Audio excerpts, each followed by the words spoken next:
this could throw that into question.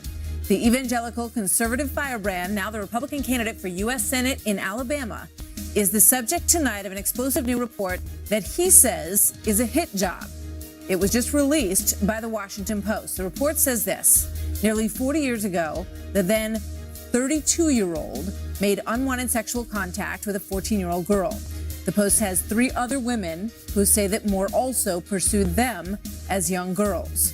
Moore, who became famous for his fight to keep the Ten Commandments on display in his courthouse, calls the whole thing a, quote, baseless political attack by the Washington Post. Here's a statement from his campaign. Moore has endured the most outlandish attacks on any candidate in the modern political arena. But this story takes the cake. This garbage is the very definition of fake news and intentional defamation. Still, a bipartisan chorus on Capitol Hill is calling for him to step down from his nomination. Chief National Correspondent Ed Henry joins us live with the late-breaking details tonight on this from Capitol Hill. Good evening, Ed.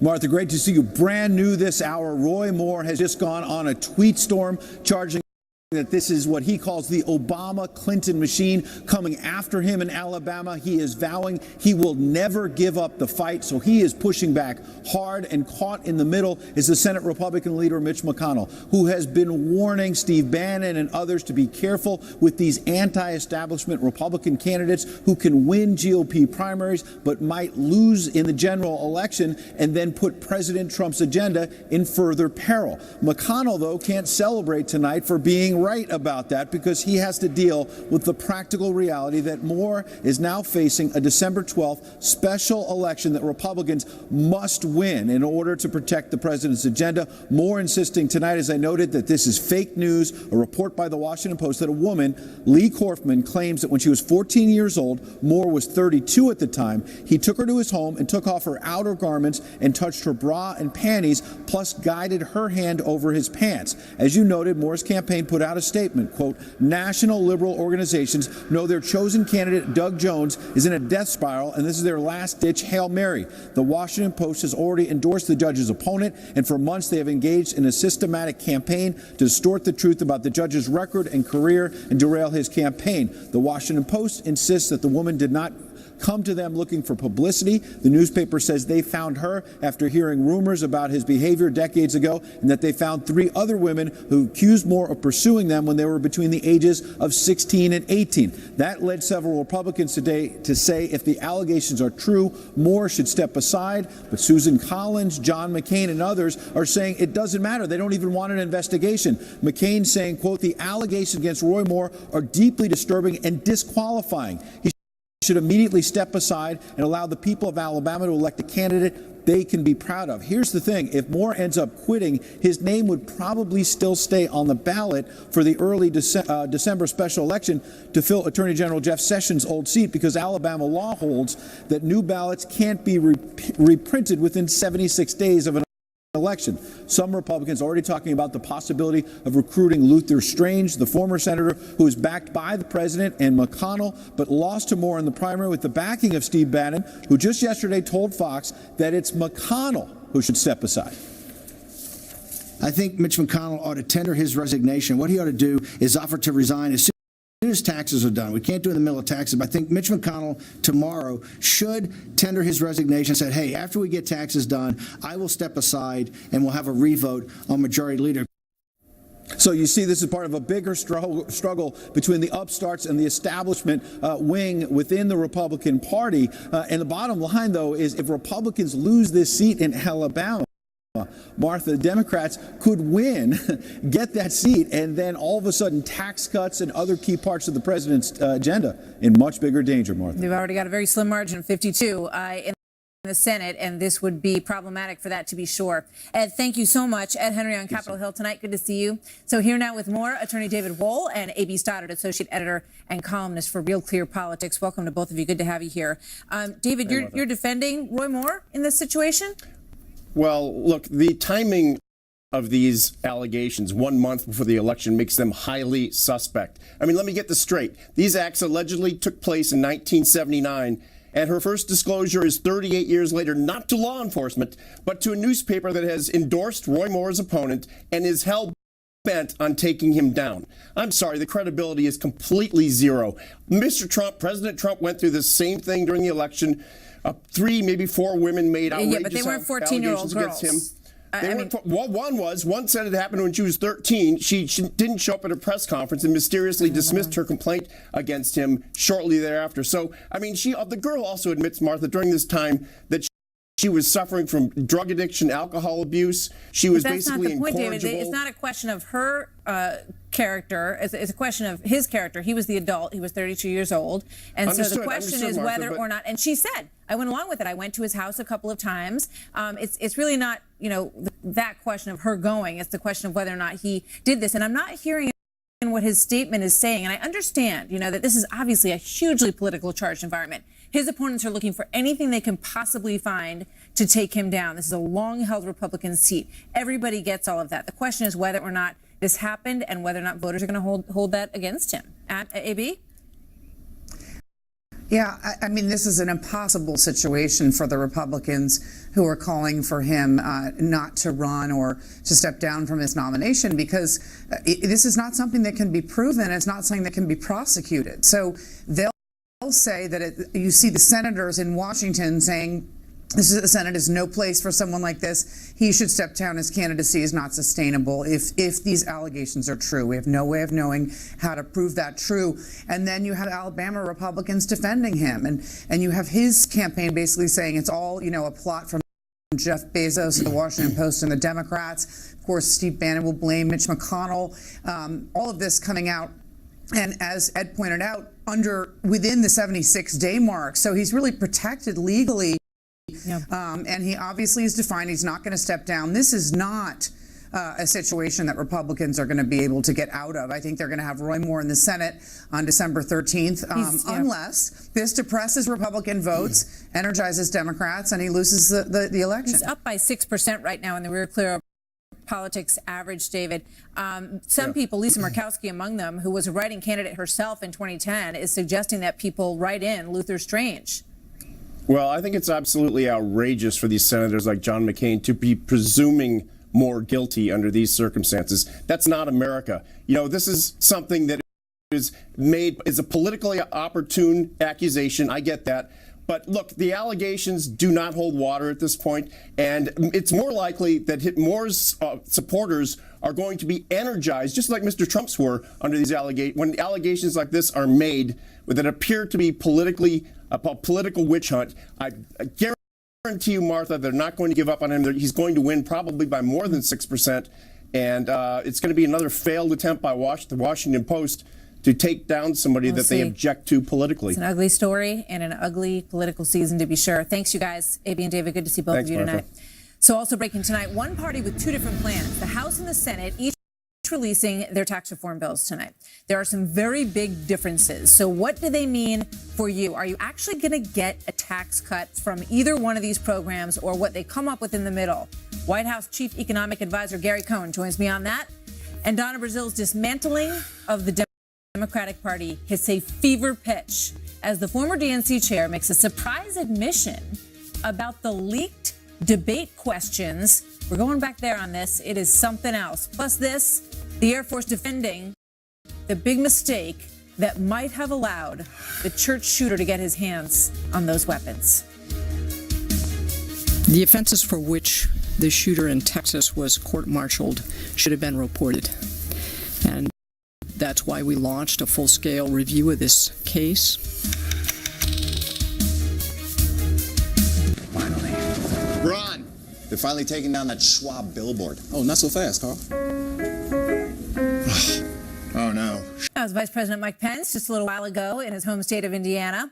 Late this afternoon, the new GOP tax reform bill barely making it out of committee. A lot of mudslinging in there from what we hear. It is expected to go to the full House floor this time next week. Also today, on the other side of the building, you have the Senate releasing their tax plan, and it has some stark differences. In moments, we're going to talk to Chief White House Economic Advisor Gary Cohn about the path forward. But we begin with Chief National Correspondent Ed Henry joining us once again tonight on Capitol Hill. Double duty this evening as he looks at the breakdown of these two bills. Hi, Ed. Well, great to see you, Martha. As you said, busy day up here, and I can tell you that what's happening here on the Hill is being watched very closely all the way in Asia by President Trump. His spokeswoman, Sarah Sanders, a few moments ago putting out a statement saying that this was a huge step forward today on taxes towards giving the president perhaps his biggest legislative victory of his first year in office. Sanders saying that this will be massive historic tax relief for our viewers. Here's what happened. The House Ways and Means Committee approved their measure 2416. That moves the tax package to the House floor, as you noted, after Republican Chairman Kevin Brady offered a 29-page amendment to fine-tune the plan. But Senate Republicans, led by Finance Chairman Orrin Hatch, unveiled their version of the package that sent some mixed signals. On one hand, the Senate bill would delay the slashing of corporate taxes that the president has been touting so much, and that could turn off conservatives. But the package also offers some improved benefits to the middle class that could help bring along wavering Republicans and maybe even some moderate Democrats in the Senate. Here's what it has. The Senate plan. Both the House and Senate would reduce the corporate rate to 20% from 35%, but the Senate would do that after a one-year delay. That's aimed at satisfying deficit hawks who want to keep costs down, but delaying implementation will slow the impact on the economy. The House wants to cap mortgage interest deductions at $500,000. The Senate would permit deductions up to $1 million. Another flashpoint is the House would partially repeal state and local deductions, still allowing up to $10,000 for property taxes. The Senate would totally scrap those deductions. Democrats say that's a huge problem in high-tax states like New York and California, and it will put Republican majorities in jeopardy in the midterms. But GOP leaders insist they'll be fine because they are delivering on a promise to the American people. Senate Republicans are telling House Republicans there'll be no compromise on state and local deductibility. It's full repeal or bust, because Senate Republicans need the revenue raised by ending this popular middle-class deduction. This is about actually improving people's lives and making a positive difference. And I fundamentally believe when we do this, make good on our word, make good on our promise, make people's lives better, we're going to be just fine politically. Now, the goal is to get a final bill to the president's desk by Christmas, but that is going to be hard to meet with these policy differences and now this added twist tonight about whether or not Roy Moore can keep that Alabama Senate seat in Republican hands, Martha. Ed, thank you very much. So Wall Street obviously watching all of this very closely. The market has been up dramatically, over 20%, 22%, I think, since President Trump took office. But today it backed off a bit down. It's relative when you look at a 23,000 Dow Jones Industrial Average, down about 101 points, which is only about not even a half a percentage. But analysts say that investors obviously are concerned about whether the Republican legislation can actually pass. Joining me now, Gary Cohn, Chief Economic Advisor to President Trump. Gary, good evening. Good to have you back. Obviously a big day for the tax bill that you have worked very hard on. But first, I do want to ask you about this story that is very much in the news that we led tonight. And that is the question of Roy Moore. Does the White House believe that Roy Moore should continue to run for that seat in Alabama? Look, Martha, thank you for having me. I really enjoy the opportunity to be here with you this evening. Look, we haven't seen all the facts yet, and the White House is waiting to get all the facts before we make a decision on this. I mean, Luther Strange was President Trump's candidate. Is there any potential that he may call for the voters in Alabama to write him in and to go back to what he pushed for initially? Like I said, we're waiting to see the facts, and I'm sure once we see all the facts, the president will have an opinion on this situation. All right. So we'll get more on that as it comes out, as you say. In terms of what happened on the Hill today, obviously the market backed off a bit because the market has had a huge run, largely on the notion that corporations are going to get a nice big tax cut to 20%. How do you feel about the fact that they may now not get it for another year? I'm not sure that's why the market's been running. Look, the market goes up and down. As you just pointed out, we had less than 0.5% pullback in the stock market today. I think the market's been going up because American businesses have been doing better and better as the economy continues to grow. Our tax plan is aimed to make sure that the economy does continue to grow and we help American businesses compete in a very competitive global environment. Our plan is really aimed to make sure that we lower the business tax rates and our U.S. businesses can compete in a very competitive environment. So we are very excited about what happened today. As you mentioned, we did get the House plan out of the Ways and Means Committee, and the Senate did introduce a plan today, which will go into committee next week. What do you think are the biggest bones of contention? What are you most concerned about in the differences in these two bills, Gary? Look, I'm not concerned about any of the differences. We are going through regular order, a normal process, going through committees in both the House and the Senate, and this is exactly what we told people was going to happen. We're on the schedule that we said we would be on. Before we leave for Thanksgiving next weekend, we hope, and we're pretty optimistic, that the House will have voted their bill out and the Senate will be through their committee process. A lot of people doubted that we could be at that place by Thanksgiving. You know, the president said that he said, you're going to the Senate Democrats, he said, you know what, you're going to like the Senate bill better than what they did over there in the House, which couldn't help but remind me of the moment during the Obamacare battle where he said to the senators, you know, the House version is mean, but we're going to do something better in the Senate. That doesn't go over very well with the colleagues over on the House side. I think the president and we in the White House like both versions. We're very pleased with both versions. We're allowing them to go through the normal process. But why is he saying that they're going to like the Senate version better? That the Senate Democrats will like the Senate version better? I think the president likes both versions because look what they do. They really attack both of his goals. The president set out two primary objectives. Number one, a middle-income tax cut, and number two, lowering the corporate tax rate to make our businesses in America more competitive so we can deliver real wage growth to hardworking Americans. Both plans do that, so the president is very supportive of both of these plans. So Jeff Flake saying that he's not so sure about this deal in the Senate. He doesn't like it a lot. There's likely to be more dissent from Senate Republicans as well. Does the president feel like he can't catch a break from his own party in the Senate? As I said, the president's very optimistic about this tax bill. It does everything he set out to do, everything he told the voters he was going to do with tax reform. Both of these bills get it. So do. he's happy with what it looks like. But so he thinks it can pass. And is he going to need Senate Democrats to pass it? Does he believe he needs Senate Democrats to pass it? We would love to have Senate Democrats. We've been spending a lot of time with Democrats. I think you know that Mark Short and myself, we met with a group of 12 Democrats that Senator Manchin put together earlier this week. We had a very positive meeting with them. We've agreed to meet with them How many of more. them do you think you can get on board with this Senate bill? Look, we've heard from many of the Democrats that there's a possibility that we could get 70 or 80 votes on this. You know, when we're continuing to meet with the Democrats, and we're happy to meet with them. All right. Good progress as you see it. Gary Cohn, thank you very much for coming back on the story. Good to see you tonight. My pleasure. Thanks for having me. You too. So still ahead this evening, within the hour, President Trump leaves China on the heels of very high-stakes meetings that he had on trade and on North Korea. He said some very interesting things while he was in China, and we're going to talk about it with Karl Rove. But first, Donna Brazile is doing her best to take down an already splintered Democratic Party with some very fiery new allegations tonight. Power Panel coming up next to take this on when we come back. We cooperate with DHS, FBI, CIA, anyone who would help us. We wanted help. Yeah, but not enough to give them your service. Our country was under attack, Tucker. It wasn't just the Democratic Party.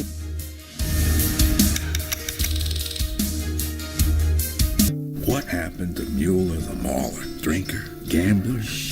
We were in the service together with your pastor. I haven't seen. Campaign hijacked the nomination process, and she is upping the ante again as she takes on the Clinton establishment.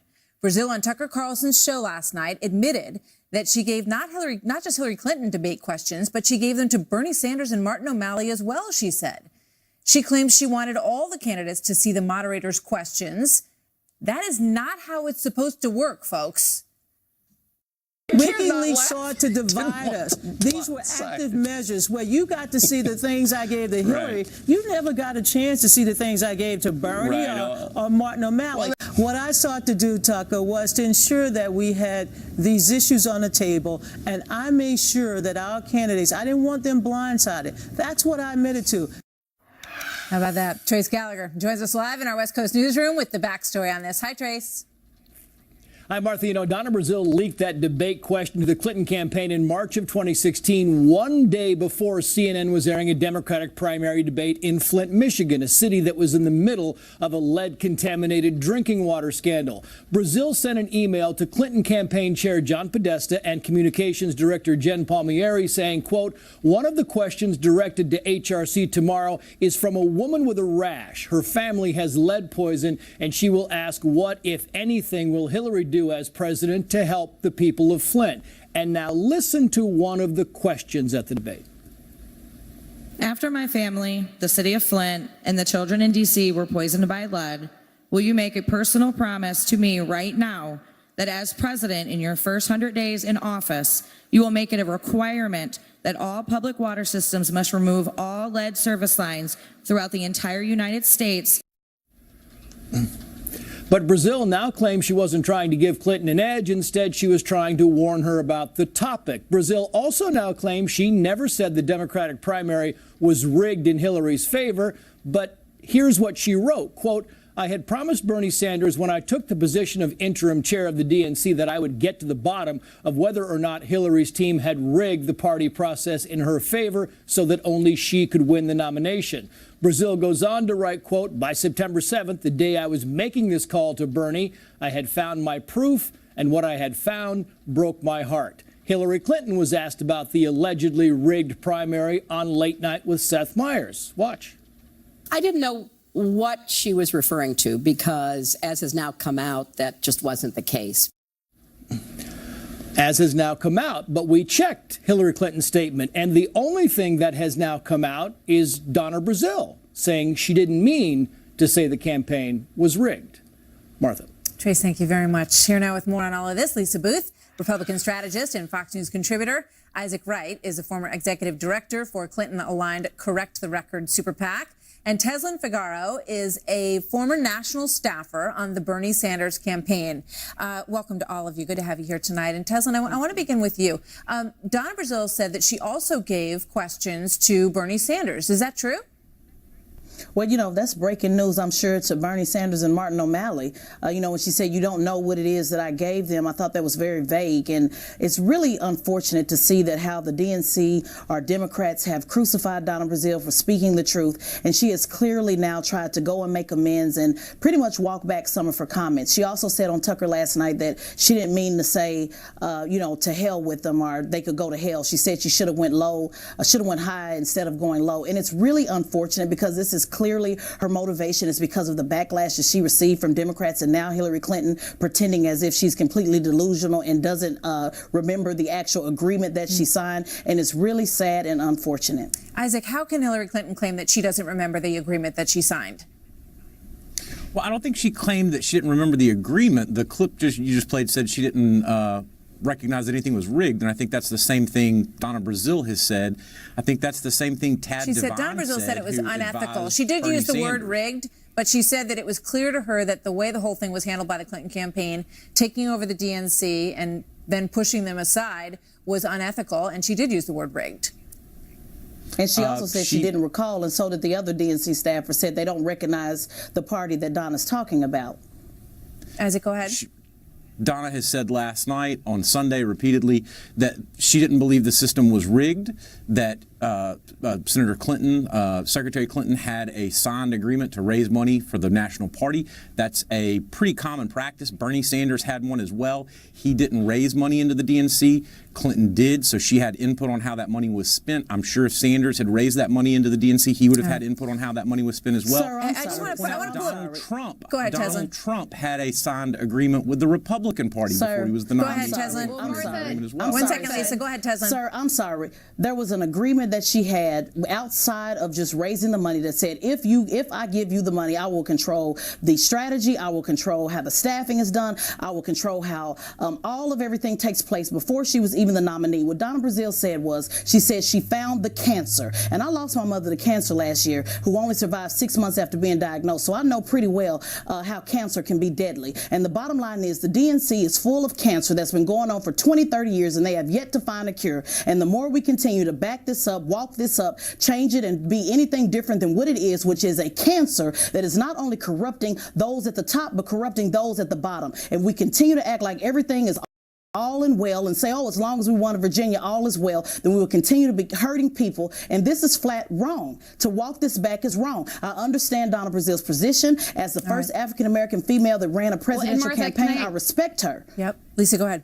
Can I get in here? Well, sure. Look, I think whatever your definition of rigged is, the reality is that former DNC chairwoman Debbie Wasserman Schultz resigned on the eve of the convention over the emails that surfaced with WikiLeaks and an indication what very much clearly showed that the DNC, including Debbie Wasserman Schultz herself, favored Hillary Clinton and was trying to help the Hillary Clinton campaign, and they're very much against Bernie Sanders. So whatever your definition of rigged is, the fact is that the former DNC chairwoman stepped aside over this very issue. And also in regard to the questions that were leaked, Donna Brazile also had to step aside and resign from CNN for leaking those emails to Hillary Clinton. So those two things are facts that took place. And for the Democrat Party right now, 2016 election was a really embarrassing chapter for them. So this is clearly reopening that. And it's also reopening the very deep rifts in the Democrat Party, as you just saw with the two other Democrats on the panel going at it over this very issue. Yeah, I just want to play the moment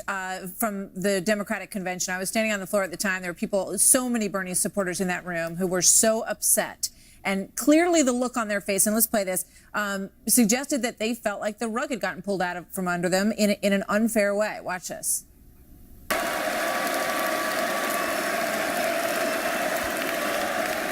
Bernie. You can hear them chanting. Isaac, I guess the question for you is, what needs to be done if there's so much bad blood right now over all of this? How do you convince the Bernie supporters and Teslin that there's going to be a more fair, proper process in the future?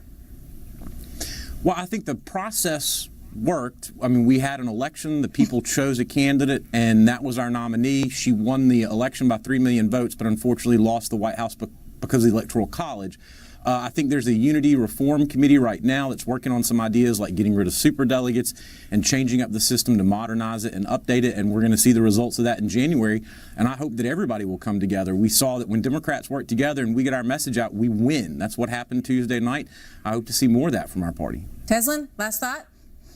I hope to see that maybe the DNC can go commit to a 12-step program because clearly we're dealing with the disease of alcoholism or delusion or drugs or something. Let's first start by apologizing to those you have hurt. And the bottom line is the more we keep ignoring this and act like it didn't happen, that people were not hurt, affected, and disenfranchised, the worse it's going to be. And I'm here to tell you that nobody's just going to get over this and move on. You have a lot more states to win besides Virginia. So I suggest that people move forward, clean it out, reform it in the DNC alleged Unity Commission. All right. You guys, thank you very much. Great to have all of you with us tonight. Thank you. Thank you. So still ahead tonight, the dramatic new steps that the Air Force is taking to fix the problem that could have led, at least contributed to this, the church massacre. Awful story. And Tony Shaffer and Colonel Waltz are here to talk about that.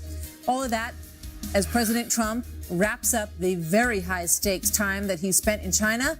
The future hangs in the balance as to what, if any, deal was struck with President Xi to try to stop a nuclear North Korea. Karl Rove weighs in with his take. Coming up next.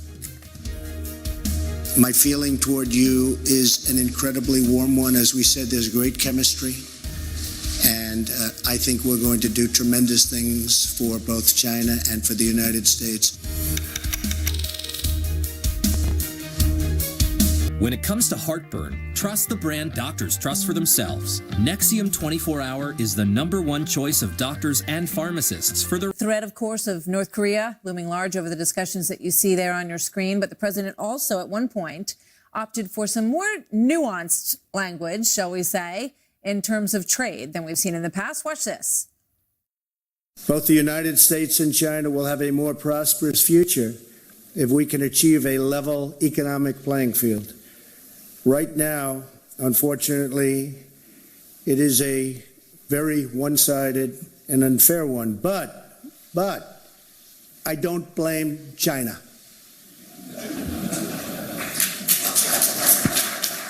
After all, Who can blame a country for being able to take advantage of another country for the benefit of its citizens? I China's give president China today, great while back credit. at home, lawmakers in the House and Senate So some get a critics first watched look at that, what divides and they them on jumped tax all over the reform. president, And a saying that he Republican had Senate completely candidate changed faces too some soon. Watch serious. this. Clearly, he is trying to make himself very popular with President Xi. Almost head snapping and how different the president's tone is. And this is sort of what bullies do sometimes. When they're actually in the room with the person, all of a sudden it's a very different tone. Karl Rove is former senior advisor and deputy chief of staff to President George W. Bush and a Fox News contributor. Karl, good evening. Good to see you. Evening. So you see, he got skewered by some for softening his tone on China. Did he? Well, not really, but I did think it was the wrong tone. I think it would have been better being tough on them rather than saying, look, it's our fault. There's a little bit of Obama in there. It's not your fault. It's our fault. We've been weak. It's my predecessors that have been weak. I think it would have been better if he had said what he said during the campaign, which is, you, China, are not living up to the international standards that you have agreed to. You're engaging in unfair trading practices. He did that say are in that. violation He said of international it's been norms. very one-sided and unfair. Well, yeah, but he also said that's not your fault.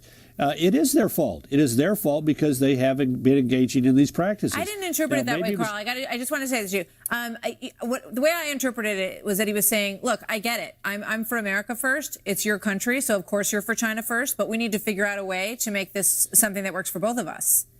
Well, you know what, though? I disagree respectfully, because I don't think President Trump would say, I'm seeking unfair advantage with other countries. He's just simply saying, we want to be treated fairly. If we treat you fairly, you got to treat us fairly, and you're not treating us fairly. And but again, here's the big thing, and let's not get stuck up in the language. These things are events, but they're part of a bigger and broader process. They announced today some trade deals, but even the administration admits that these deals are no substitute for changes in fundamental policy. This was an attempt to further the dialogue about policy changes, get the Chinese to stop stealing our intellectual property, get the Chinese to lower the obstacles that they've placed in the sale of American goods and services inside their country, and so forth. This was an event, a visit that would allow the administration another opportunity to advance those causes, but we won't see the outcomes for days, if not weeks to come. I think you're absolutely right about that. And these trips obviously lay groundwork, right? I mean, you try to lay the groundwork for future discussions. As you say, they got $250 billion, they're saying, in trade in bills with technology, aviation, energy. But obviously, the big issue here is North Korea. Does he come home from this trip, Karl, having made any progress in his private discussions with President Xi that will force their stronger hand with North Korea? Well, again, we won't know for some period of time because there was no announcement of forward action today. I think he did his cause a great deal of good by that speech that he gave in Seoul because it was strong, it was forceful, and it was clear. But we're dealing with a very interesting situation here. We got some movement. The administration got some really good movement by getting the Chinese central bank to begin to draw, in essence, bank accounts from people doing business in North Korea. But that happened before the Chinese Communist Party Congress, at which Xi basically consolidated his power. So we're now in a new chapter in his life. And as a result, a new chapter in our relationship with China. Does he think he needs to do two things? One is, does he think he needs to follow through on the commitments that they've made and the international agreements that have been made through the United Nations sanctions on tightening the screws in North Korea? And second of all, are there other steps that he is willing to take to remove the idea of a North Korea armed with nuclear weapons and ballistic missiles? The United States has given a very important, if you will, commitment to the North Korea, to the Chinese, which is we're not in favor of a united Korean peninsula under a democratic regime like we have in the South. We accept that China wants to have a communist buffer state on its border. But the question is, how much more are we going to get from the Chinese? And again, this was an event. It's a process. We got to watch what comes out of the process. Watch we will. Karl, thank you so much. Great to see you tonight. Thanks for being here. Great. Thank you, Martha. So coming up next. How did this happen? How did the Air Force not report the Texas shooter's criminal history to the database? That question haunting the families of the 26 victims of Sunday's church massacre in Texas. Tony Schaefer and Michael Waltz on the alarming failures of the government in this situation and what, if anything, can be done to fix them.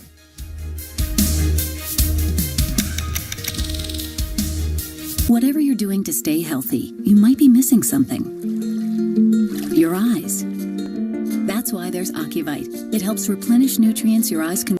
Who was slaughtered along with 7 of her family members, who we have told you quite a bit about over the course of this story.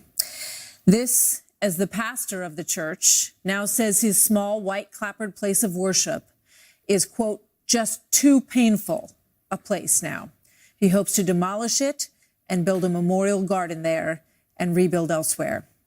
These heartbreaking developments, as just a short time ago, the Air Force addressed its failure to report information that could have prevented this gunman from ever walking into that gun store and purchasing his weapon. How did this happen? How did the Air Force not report the Texas shooter's criminal history to the database? How did it fall through the cracks? That's what the review will find out. Our responsibility is to look at what happened here and then why.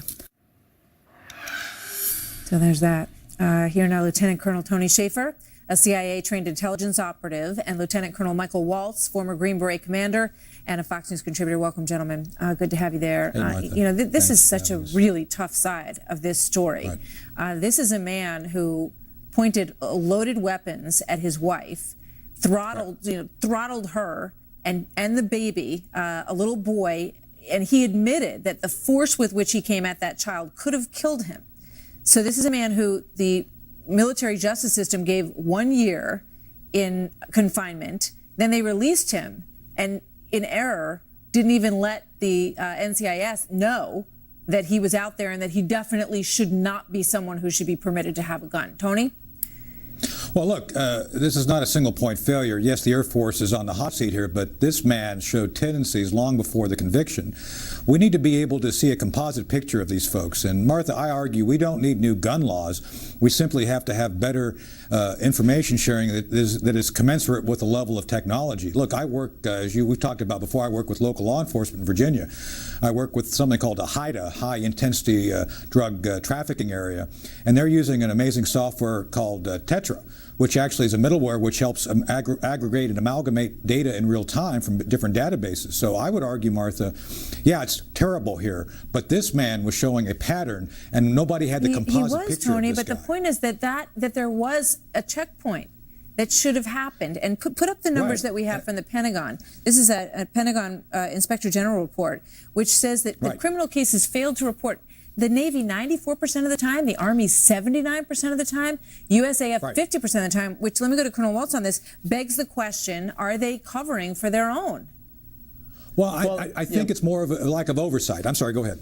All right. No, I was just going to say that, and to add to your point, Tony, these databases are only as good as what you put into them. That's right. And there's so many of them, right? So what, I'm glad to see Secretary Mattis ordering a broader DOD, the entire Department of Defense IG investigation, because we're seeing some systemic problems here, right? We saw the same thing similarly where the Coast Guard, in the case of Bo Bergdahl, rejected him for psychological problems, but then that wasn't communicated with the Army, who then accepted him. And I can, Tony, I'm sure you know as well, when you're discharged from the military and your entire career of medical issues from combat overseas, that database doesn't talk to the Veterans Affairs database. So, there's a broader systemic problem. I doubt that this was just a one-off on this particular airman. And, Secretary Mattis, the Secretary of the Air Force, and the entire system need to get to the bottom of it, because there is an entire separate military judicial system where you have criminals, you have Leavenworth, you have prisons, and if that's not being communicated to the FBI, and these guys are kicked out of the military and then are free to go buy assault rifles, that's a huge problem. We all have great respect for our military, and that that goes without saying, I hope, but I'm saying it, because I know that I'm being a bit critical here. But I think it's cold comfort to hear that, the databases aren't talking to each other. These families deserve answers. They absolutely do. And perhaps Michael, I agree with you on this, Martha. No, I get it, Tony. But let me ask you one more question about this, because there was a piece this morning in USA Today where the Air Force's former top prosecutor basically said that too often domestic abuse cases get too light a sentence and that they shouldn't be handled within the military. They should be turned over to the federal agencies and the court system. No, I disagree. Look, the military has to be held to account here. You cannot have a separate disciplinary process outside the military's chain of command. Those men under those commanders have to be held accountable based on the fact that they, as you point out, Martha, they do things that are extraordinary. And if they cannot perform adequately in their home life, that needs to be part of the equation, looking at them for their suitability and continued service. I think Mike would agree with me on that. Yeah, look, I think the military court system is fantastic. It just needs to be enforced. All right. Thank you so much, you guys. Great to see you as always. We'll be right back with more. An alert from Wells Fargo, $107 at Doggy Lover's warehouse. No, I would never. Doggy Lovers?